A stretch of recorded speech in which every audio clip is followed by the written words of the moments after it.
अनि हाम्रो तिमोथी सर हुनुहुन्छ अनि म छु अनि यहाँ चाहिँ हामी सिपुरा जाँदैछौँ वर्कसपको लागि। अनि यसो यो फार्म मेरो फार्म चाहिँ बाटोमै पर्छ अनि त्यही भएर अब डुल्दै पनि हामी जाँदैछौँ। तपाईँले हेर्न सक्नुहुन्छ यो चाहिँ अब यता हाउस तपाईँ हेर्न सक्नुहुन्छ यो चाहिँ फार्म हाउस हो। यहाँ चाहिँ अब कृषिमा प्रयोग हुने सबै सामग्रीहरू छ, मोटर छ, स्प्रे ट्याङ्की छ तपाईँले हेर्न सक्नुहुन्छ। अनि अरू पनि छ सबै कुराहरू यहाँ कुटो कोदालोहरू सबै।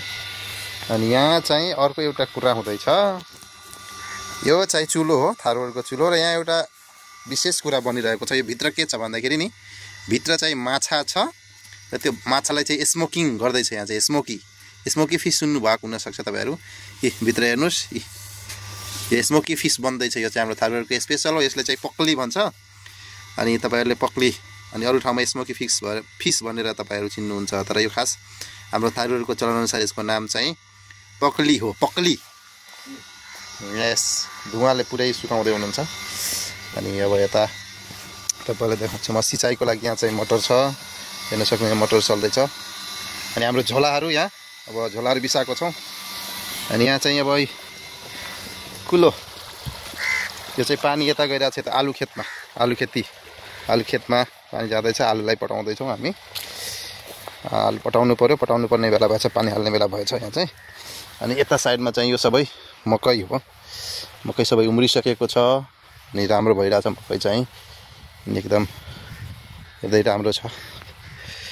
मकै वहाँसम्म छ फेरि यो मकै। अनि यता तपाईँ, यता म छु, यता पछाडि हाम्रो तिमोथी सर हुनुहुन्छ। अनि हामी घुम्दैछौँ। यो मकैहरू भयो, यो सबै कुराहरू भयो। ल सर, केही भन्न चाहनुहुन्छ तपाईँ? कृषक पृथ्वीको पुजारी हुन्छ अरे भनेको हो रहेछ साथी हो।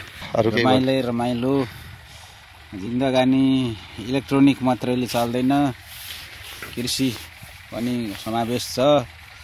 त्यसैले कृषि प्रधान देश गराउने भन्ने देश बनाउनमा सार्थक भूमिका चाहिँ दिनेश भाइको परिवारले खेल्नु भएको देख्दैछु। म्याम ल हेर्नुहोस् साथीहरू, यो भयो अब हाम्रो बाबाको आलु खेती।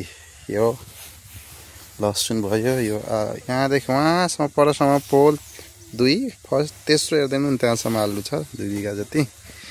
अनि यता चाहिँ पूर्व साइडमा योभन्दा यताको चाहिँ मकै छ 2 बिघा जति। वहाँसम्म तपाईँ हेर्न सक्नुहुन्छ सबै आलु नै आलु। अनि लगभग ल अब आलु बारी घुम्दा एउटा अर्को कुरो पनि म देखाउँछु। यहाँ चाहिँ तपाईँ हेर्न सक्नुहुन्छ, यो चाहिँ हो सिद्रा। यो चाहिँ माछालाई सुकाएर, यो चाहिँ एकदम प्योर लोकल खेतको एकदम अर्ग्यानिक माछा हो यो चाहिँ। अनि यो सुक्दैछ अहिले घाममा। अब 4-5 दिन लगातार यस्तै चर्को घाममा सुकिसकेपछि एकदम यसको जुन भित्रको वाटर हुन्छ नि, त्यसले के भन्छ सर? होइन, नमीलाई के भन्छ? त्यसको भित्रको नमी हुन्छ नि जुन वाटर, सब सुकेर जान्छ। अनि सुकेर गइसकेपछि अब पछि चाहिँ यसबाट अरू परिकार पनि बनाउँछ। एउटा परिकारको नाम हो यस सिद्रा, त्यसैगरी तपाईँको यो कुभिन्डो। अनि त्यसलाई टुक्रा पारेर अनि त्यसपछि खलमा या त्यसलाई यस्तो मसिनो बनाएर, अब यो चाहिँ एउटा सानो यो डल्लो बनाएर यस्तो चेप्टो बनाएर साबुन आकारको तर गोलो खालको यो चाहिँ बनाइन्छ पछि चाहिँ। र यो बनाइसकेपछि यसको थारू नाम चाहिँ मसुलार हुन्छ यसको थारू नाम चाहिँ। र यसमा विशेष के छ भन्दाखेरि तपाईँले हेर्न सक्नुहुन्छ सिद्रा छ अनि कुभिन्डो छ। चाहिँ हामी लाग्दैछौँ लोकल माछा र भुजा खान। बारीको आफ्नै नजिकैको यो खेतको उतातिर परतिर एउटा खोला छ, त्यहीँबाट माछा मार्नु भएको छ बाबाले। अनि त्यहाँबाट अब हामी त्यो माछा र भुजा खानेछौँ, लोकल माछा। अब म अहिले यो चाहिँ लोकल माछा, यो लोकल माछा भयो अनि यो भुजा भयो। अब ल त तिमी त ल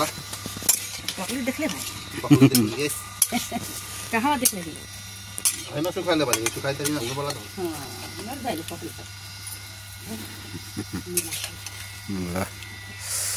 ल दिनेश सरले लोकल चिज खुवाउँदै हुनुहुन्छ। माथि हो जति पनि खाइन्छ हैन होइन ठिक हाल्नु पहिला धेरै नहाल्नु एकचोटि।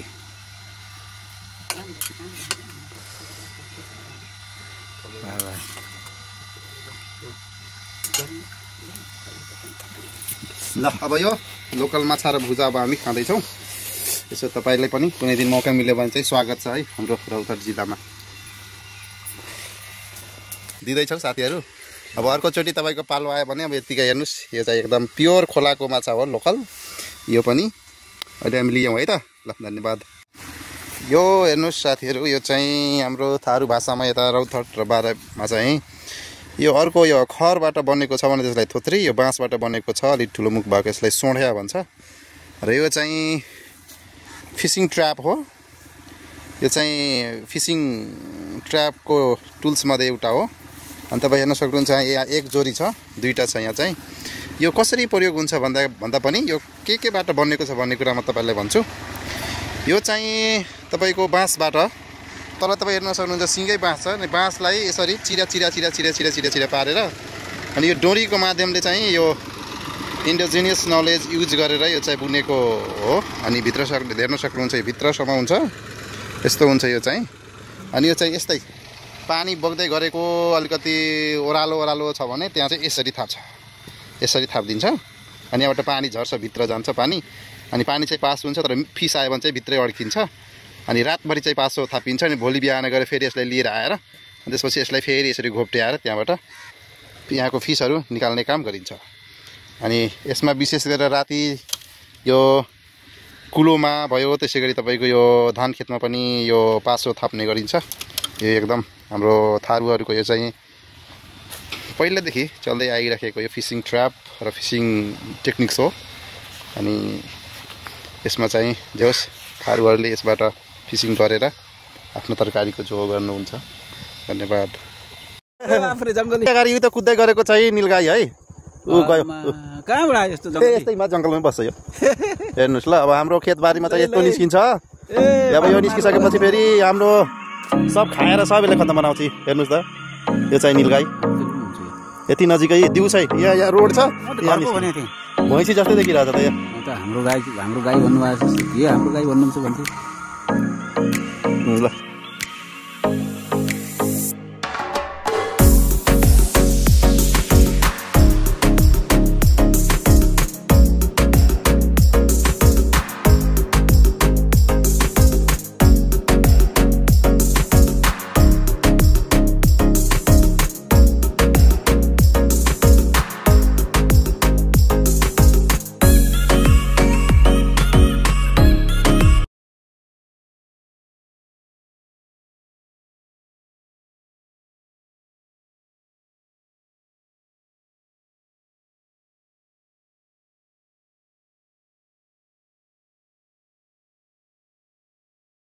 हामी चाहिँ पुग्नुपर्ने ठाउँमा यहाँ आइपुगेका छौँ। यहाँ त धेरै रमाइलो छ। म सेकेन्ड फ्लोरमा हेर्न सक्नुहुन्छ। यहाँ चाहिँ यो बग्दै गरेको खोला चाहिँ यो जमुनी खोला हो। अनि यो हिउँदमा पनि हेर्नुहोस् कति राम्रो पानी छ, सफा पानी, कति धेरै पानी छ। अनि यहाँ चाहिँ रमाइलो छ, हेर्नुहोस्। ल सबैजना भन हाय हाय, के छ हालखबर? ठिक छ? यसरी गर, यसरी। ल ल तिमीहरू सबैलाई म एउटा चक्लेट दिन्छु ल, भन यस। ल एउटा खाने कि दुईवटा खाने हो? एक खाने, एक आज, भोलि खाने दुई। ल ओके ओके। ल यहाँ धेरै रमाइलो छ। अब बेलुकाको समय हो, सनसेट भइसकेको छ। यहाँ नजिकै जमुनी खोला छ। यहाँ वरिपरि खेतै खेत तपाईँ हेर्न सक्नुहुन्छ। परको एउटा बिल्डिङ देख्दै हुनुहुन्छ तपाईँ, त्यो चाहिँ गाउँपालिका भवन हो। अलि मधुरो छ, खुसी लाग्दैछ यहाँ चाहिँ। अब यहाँ चाहिँ म देखाउँछु। यो चाहिँ हो, यो हो सुत्ने ठाउँ चाहिँ यहाँ। अनि यहाँ दामी छ, मजा छ। ल तिमोथी सर अब हेर्नुहोस् हामी आइपुग्यौँ। ल कस्तो लाग्दैछ तपाईँलाई? ल यहाँ त दामी छ नि, सबै कुरो दामी छ। खोला पनि छ। ल धन्यवाद।